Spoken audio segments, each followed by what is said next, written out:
Marie, après l'annonce que l'ange lui a donnée,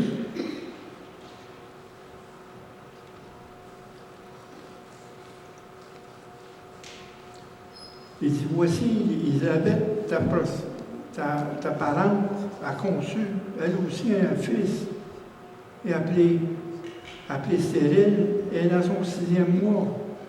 Et l'ange dit, car rien n'est impossible à Dieu. Mais Marie dit, je suis la servante du Seigneur. Qu'il me soit fait selon ta parole. Alors, l'ange la quitta.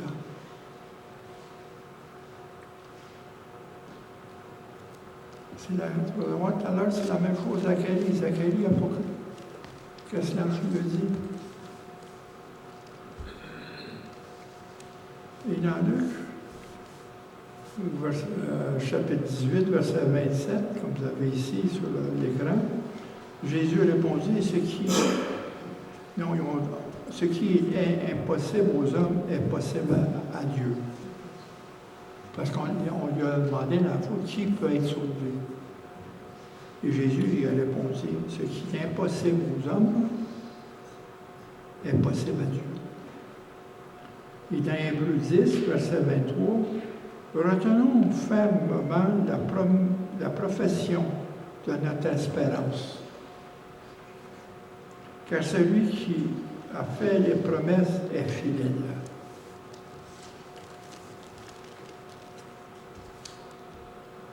Dieu accomplit tout ce qu'il a annoncé, tout ce que tu as fait.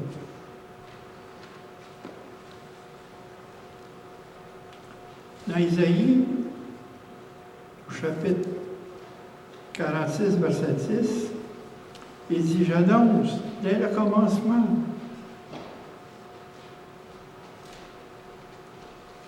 ce qui doit arriver, et longtemps d'avance ce qui n'est pas encore accompli. Je dis, mes arrêts subsisteront, et j'exécuterai ma volonté. Promesse de Dieu, la fidélité de Dieu.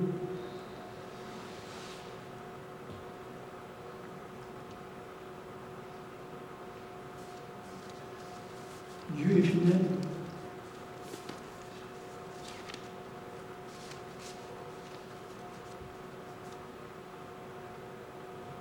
Car l'espérance est dans l'attente. On attend. L'avant, comme je l'ai dit, c'est la préparation dans une attente, dans un événement qui doit arriver.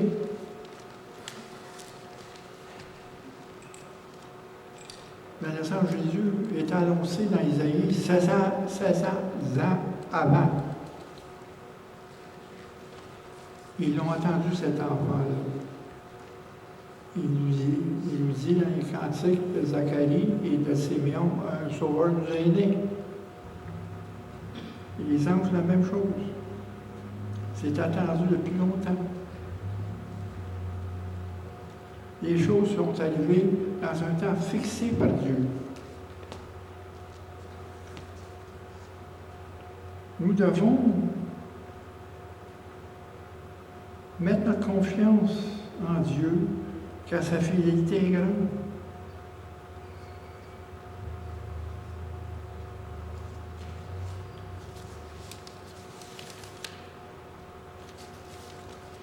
On voit ici Marie crut dans l'annonce de l'ange.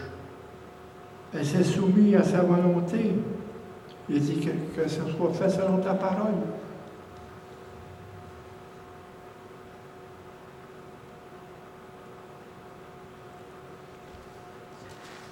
Parce qu'elle était prête de devenir mère du Seigneur, mère du Fils de Dieu. Une jeune femme, une adolescente, qui n'a pas connu d'homme. Elle dit, tu vas avoir un enfant. Et il dit, comment que ça va se faire? Il dit, l'Esprit va arriver dessus de toi, va te concevoir un enfant. Elle a cru. Elle a cru à l'impossible. Elle a cru au miracle. Parce que Noël, c'est un miracle. On va le voir aussi dans Zacharie et Élisabeth.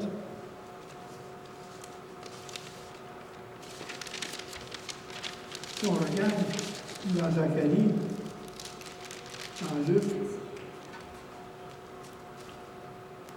chapitre 1, versets 5, 6 et 7 et 8, du temps d'Hérode, roi de Judée, il y avait un sacrificateur nommé Zacharie, de la classe d'Abia. Sa femme était d'entre les filles d'Aaron, et s'appelait Élisabeth. Et tous deux étaient justes devant Dieu, observant de manière irréprochable tous les commandements, tous les ordonnances du Seigneur. Il n'y avait point d'enfant, parce qu'Élisabeth était stérile. Ils étaient l'un à l'autre, âge avancé. Avancé en âge, il ne faut pas avoir d'enfant. C'est fini. Cependant, il s'acquitta de ses fonctions devant Dieu. Selon le tour de sa classe, il fut appelé par le sort, d'après les règles du sacerdoce, à entrer dans le temple de Dieu pour offrir le parfum. Et toute la multitude du peuple était dehors en prière à l'heure du parfum. Quand on parle pour offrir le parfum, c'était dans le Saint des Saints, où juste là, un sacrificateur pouvait rentrer. Alors un ange du Seigneur apparut à Zacharie. Il se tint debout devant l'autel des parfums. Zacharie fut troublé en le voyant. Et la frayeur s'empara de lui. Mais toi, un sacrificateur seul qui peut être seul dans le Saint des Saints, il se pensait tout seul, puis un ange y apparaît. Il était surpris, il était troublé. L'ange lui dit, ne crains point, Zacharie, ta prière a été exaucée. Ta femme Élisabeth t'enfantera un fils et tu lui donneras le nom de Jean. Puis au verset 18, Zacharie dit à l'ange, à quoi reconnaître cela? Je suis vieux et ma femme est avancée en âge. L'ange lui dit, je suis Gabriel. Je me tiens devant Dieu, parce que c'est un archange qui se tient devant Dieu. C'est un des anges super. Il se tient devant Dieu. Dieu se servait de ces archanges pour annoncer les choses. J'ai été envoyé pour te parler et pour t'annoncer cette bonne nouvelle. Et voici, tu seras muet. Tu ne pourras parler jusqu'au jour où ces choses arriveront, parce que tu n'as pas cru à mes paroles, qui s'accompliront en leur temps, Retenez ça.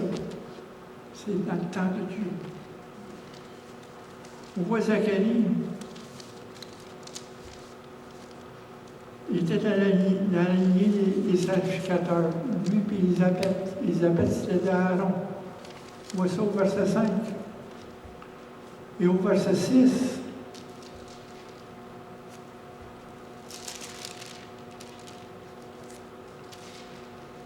tous deux s'étaient juste devant Dieu, observant d'une manière irréprochable tous les commandements et toutes les ordonnances du Seigneur. Ils étaient juste devant Dieu. Mais au verset 7, il n'y avait point d'enfant parce qu'Élisabeth était stérile. Vous savez, stérile, en ce temps-là, C'était des sacrificateurs, ils étaient proches de Dieu, ils servaient Dieu. Puis elle serrait. C'était une honte.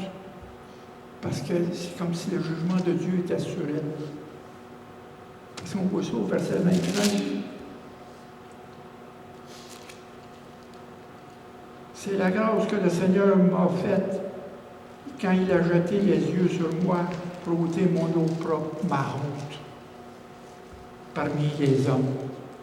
C'était une honte de ne pas avoir d'enfant. Puis était sacrificateur. Les deux sortaient. Ils étaient juste devant Dieu. Il y avait honte.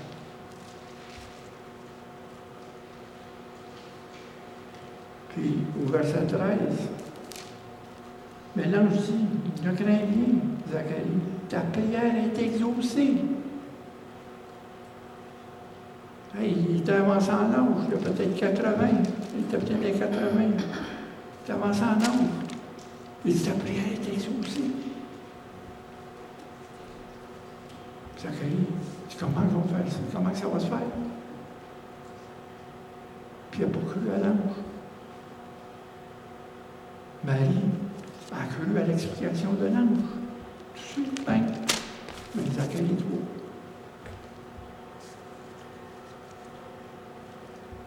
Mais ce qu'on voit aussi, c'est que Zacharie, au verset 8, il s'acquittait des fonctions devant Dieu, parce qu'il était un des sacrificateurs qui pouvait rentrer dans le temple.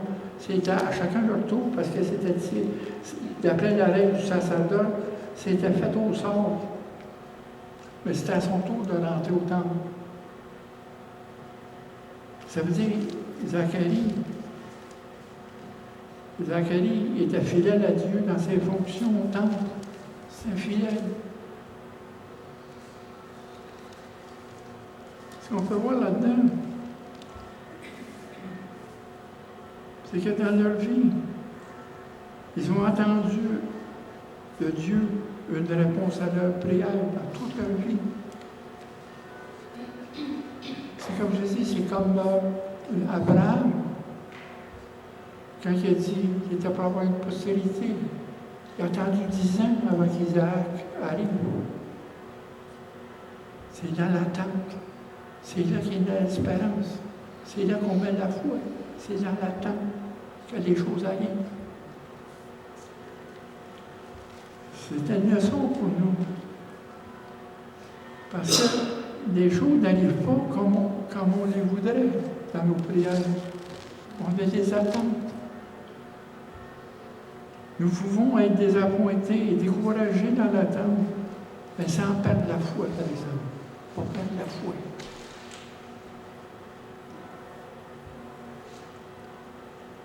Pas perdre la foi que Dieu a écouté nos prières. On ne veut pas Dieu l'écouter, nos prières. Car il fait les choses dans son temps qu'il a fixé. On voit au chapitre, au verset 20. Et voici, tu seras muet, et tu ne pourras pas parler jusqu'au jour où ces choses arriveront, parce que tu n'as pas cru à mes paroles, qui s'accompliront en leur temps, dans le temps de Dieu. Il faut tout le temps persister. La clé, c'est la foi. La foi en Dieu, la confiance en Dieu. Une confiance aveugle. Quand Abraham a offert d'Isaac, selon ce que Dieu lui a dit de faire, il a cru Dieu comme il n'a pas posé de question. C'est la foi qui est importante. C'est que Dieu veut travailler notre foi. Il ne répond pas tout de suite à nos prières. C'est dans son temps qu'il répond. Puis de la manière qu'il veut aussi.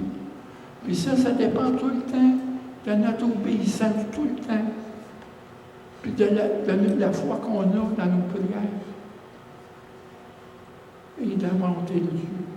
Parce que Dieu connaît ce qui est mieux encore pour nous que ce qu'on demande. Il peut nous accorder des choses au-delà qu'on peut espérer.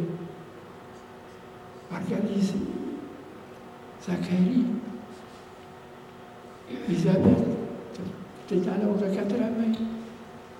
Concevoir un enfant, c'est un miracle. C'est quelque chose qui est surnaturel. Pourquoi c'est arrivé, ça? C'est que Dieu se sert des personnes ordinaires pour faire des choses extraordinaires. Il se sert de nous. Il s'est servi de Zacharie, d'Élisabeth, il s'est servi de Marie, il s'est servi de Joseph, des personnes ordinaires pour faire des choses extraordinaires. Parce que Dieu n'a pas de limite. Tout est possible. Nous, on a des limites. Des fois, on conçoit nos prières à nos limites, mais Dieu n'a pas de limites. C'est ça qui a foi. C'est ça qui voit l'espérance.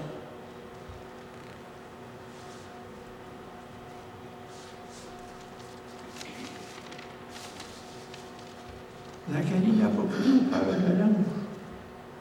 Il est resté muet. Jusqu'à temps que la chose soit accomplie. Parce qu'on voit dans le verset 59.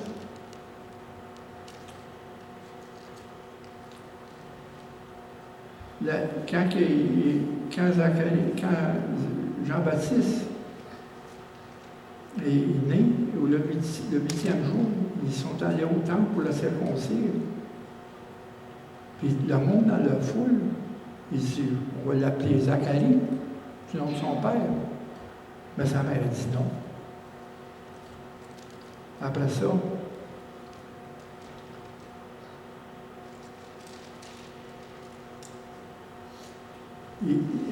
il fait des signes à son père pour savoir comment il voulait l'appeler.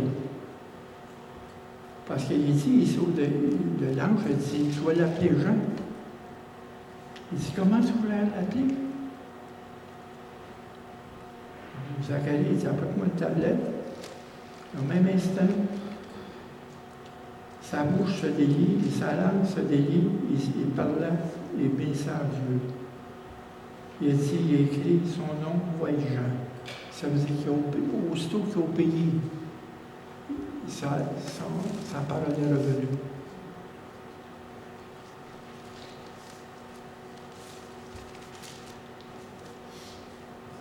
Puis, l'autre miracle,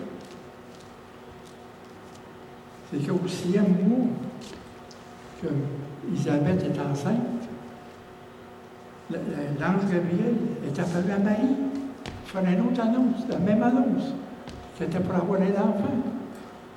Au 6e mois. Il est venu à une jeune adolescence qui ne connaissait point d'homme. Mais qu'est-ce qui est beau là-dedans?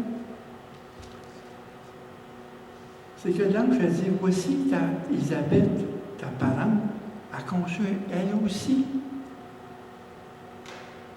dans sa vieillesse, et celle qui était appelée stérile est déjà rendue dans son 6e mois. Là, remarque, Marie, qu'est-ce qu'elle fait? Elle a couru en autre. Elle était voir sa cousine pour l'encourager et voir le miracle.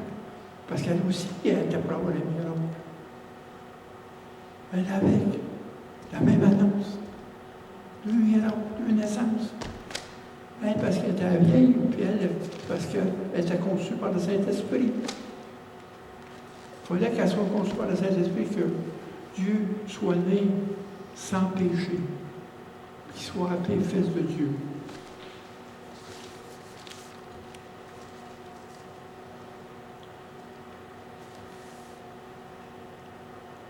Parce qu'on voit ça, c'est que les deux se sont unis, les 2 miracles. Puis Marie a resté 3 autres mois jusqu'à temps qu'il y ait le miracle qu'Élisabeth accouche, qu'elle donne naissance.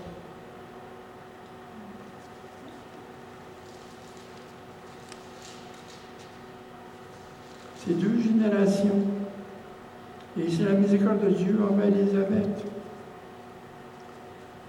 Marie a assisté au miracle de la naissance de Jean-Baptiste. Il était aussi dans l'attente du miracle de la naissance de Jésus. Mais qu'est-ce qui est beau là-dedans? Ce sont les cantiques.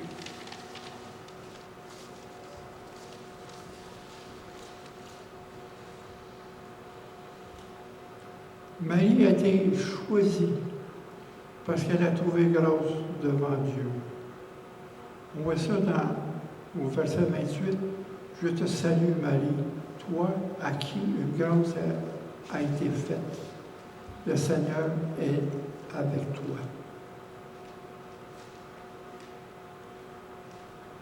A été choisie parmi toutes les femmes.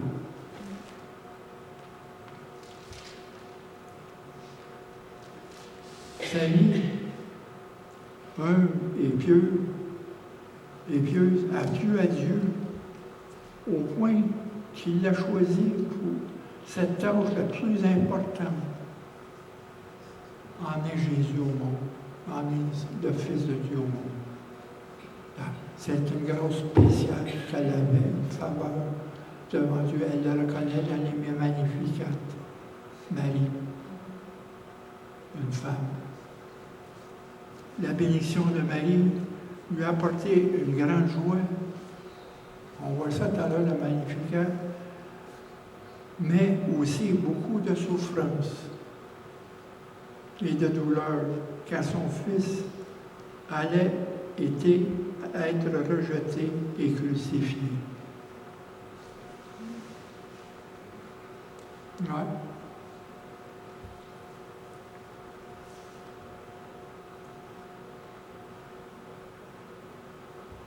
Dans l'appel, dans ce monde, l'appel de Dieu qu'on donne à chacun. Puis là aussi, on parle à chacun de nos sœurs ici qui sont mères.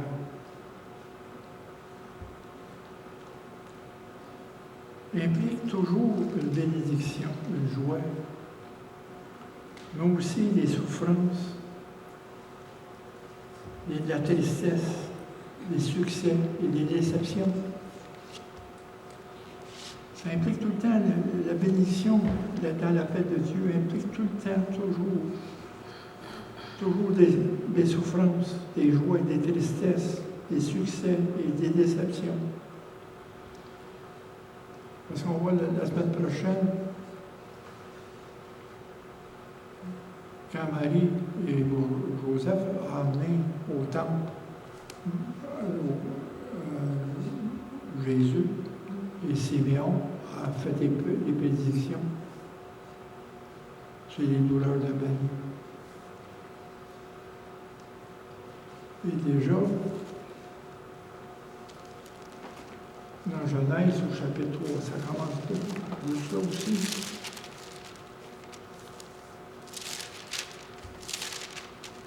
Au chapitre 15, au chapitre 3, verset 15. Je mettrai l'iniquité entre toi, en parlant de la femme, et la femme, entre ta postérité et sa postérité. Et celle-ci t'écrasera la tête, et tu lui briseras le talon. Et pas des souffrances de Marie. Juste au devant.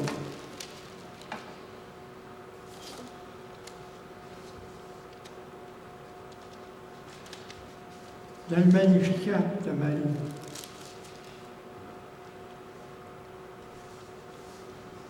Verset 47.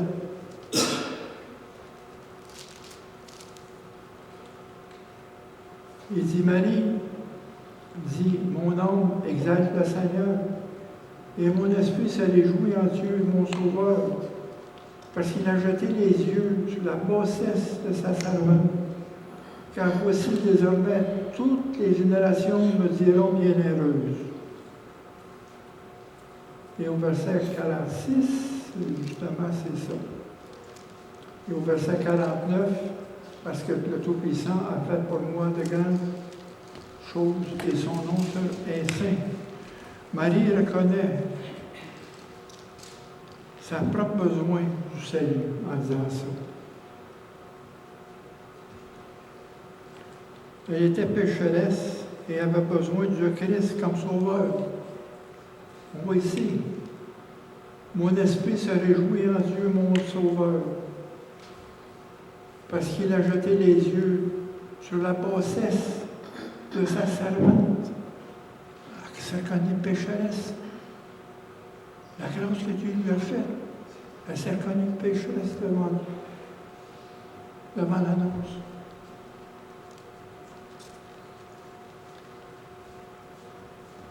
Humblement était une humble servante au service de Dieu dans l'appel qui lui était adressé. C'est un appel de Magnificat de Marie.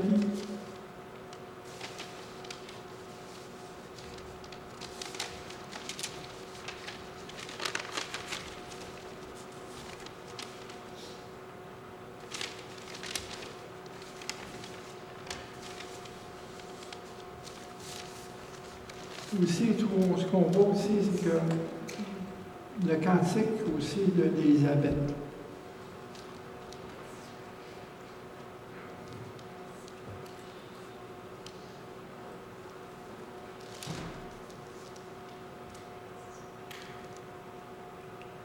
Quand elle a dit, quand Marie l'a salué, elle s'écria d'une voix forte et dit, bénie entre les femmes, le fruit de ton sein est béni, car il m'est accordé que la mère de mon Seigneur vienne auprès de moi, car voici aussitôt que la voix de ta salutation a frappé mon oreille, l'enfant tressaillit d'allégresse dans mon sein. Après ça, elle dit, heureuse celle qui a cru, parce que les choses qui lui ont été dites de la part du Seigneur auront lieu dans leur accomplissement. Tu sais, l'espérance.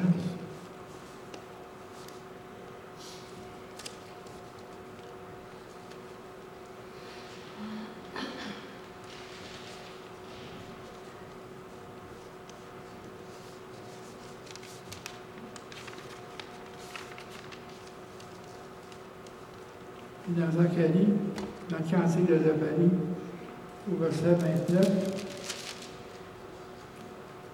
au verset 69, et Dieu nous a suscité un sauveur dans la maison de David, son serviteur, comme il l'avait annoncé par la bouche de ses saints prophètes des temps anciens.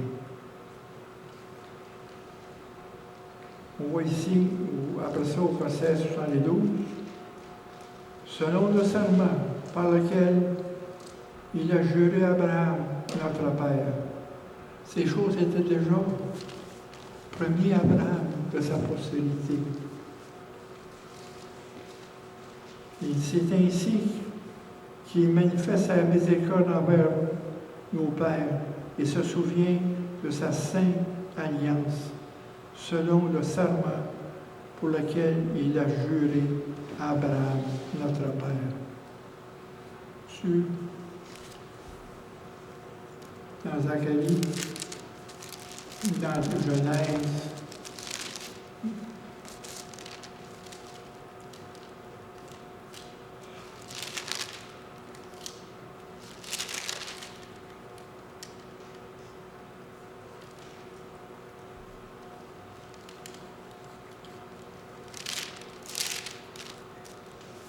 au verset où je pense que c'est 22.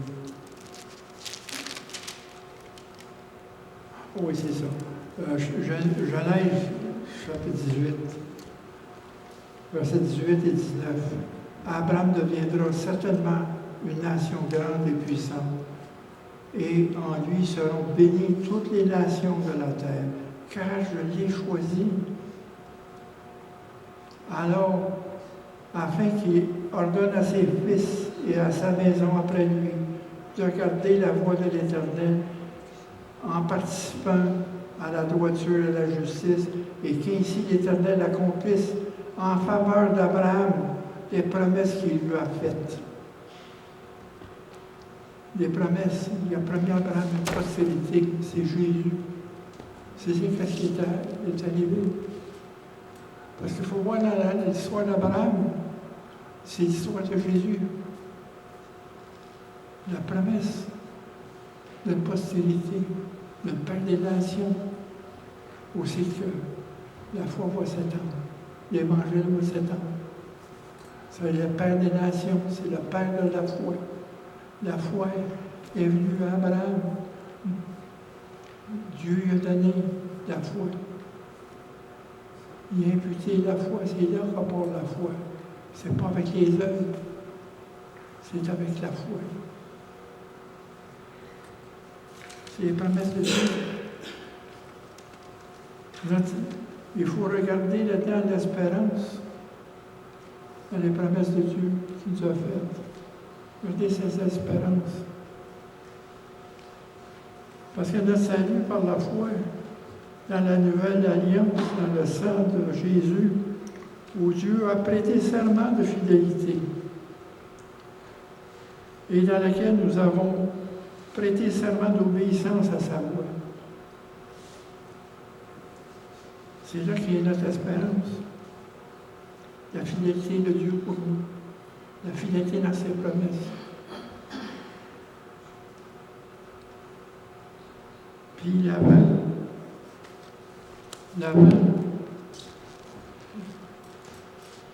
c'est encore une préparation dans une attente au retour du Christ. Premièrement, l'enlèvement de l'Église, quand il va venir nous chercher. Le salut final. Et quand il va revenir ici juger le monde et régner sur la terre, aussi qu'il y a une paix pendant 1000 ans. C'est des attentes.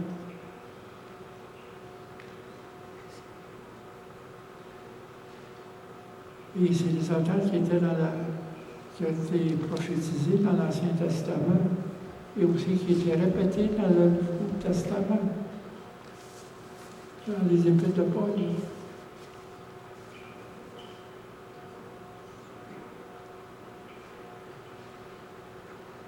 C'est tout ça. Il faut répéter, comme on dit ici, au début, en Hébreux 10, verset 23, retenons fièrement la profession de notre espérance, car celui qui fait la promesse est fidèle. Lui est fidèle. C'est nous qui met des limites, qu'on est incrédule dans nos prières. On met des limites, mais Dieu n'a pas de limites. Il faut venir avec nos limites devant Dieu un Dieu qui est sans limite, qui peut nous emmener au-delà de nos limites, au-delà des choses qu'on peut demander. C'est ça la foi.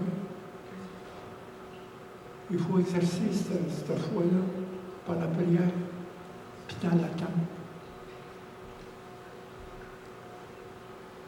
Regardez, vous avez deux miracles. Zacharie, la naissance de Jean-Baptiste, qui est un miracle, et la naissance de Jésus, qui est un miracle. Élisabeth, qui était stérile, puis les Zacharie qui ont prié toute leur vie pour avoir un enfant. Toute leur vie. Il était rendu dans l'âge qu'il ne peut plus avoir d'enfant.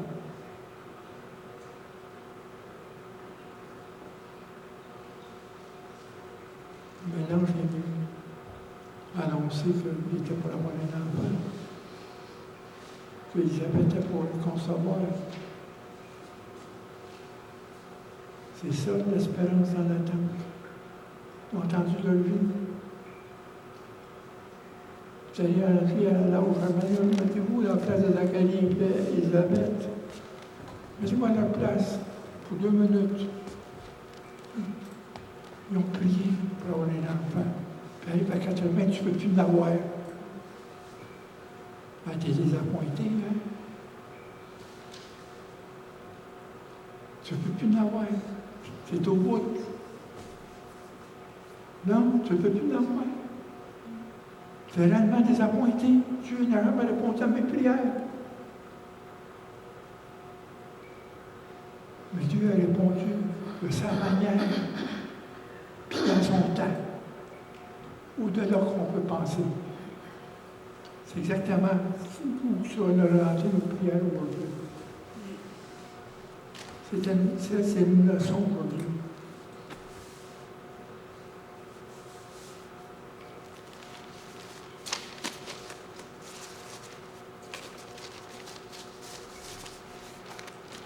Puis il faut vivre ensemble cette espérance-là.